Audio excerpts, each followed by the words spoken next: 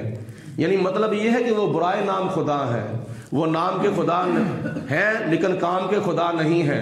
میرا جو خدا ہے وہ نام کا بھی خدا ہے اور کام کا بھی خدا ہے، لہذا میرے رب کو مانو، اپنے متعدد ربوں کو چھوڑ دو، اپنے متعدد خداؤں کو چھوڑ دو، یعنی بتوں کی پوجا کرنی چھوڑ دو۔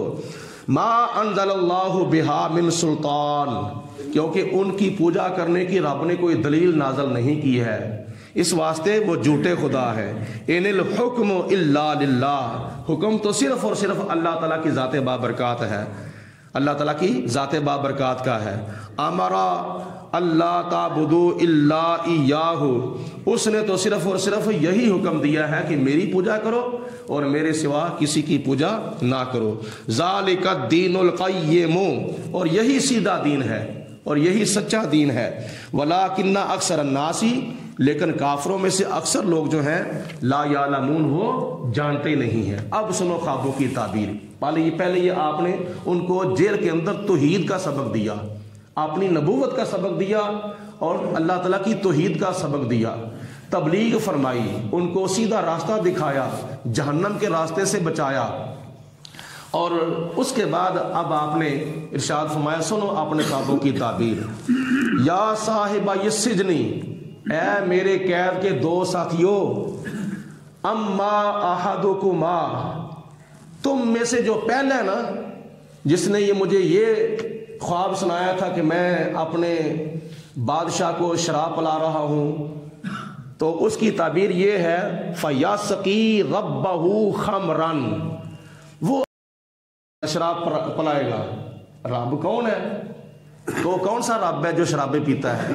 یہاں پہ یوسف علیہ السلام نے بادشاہ کے اوپر رب کا لفظ استعمال فرمایا ہے۔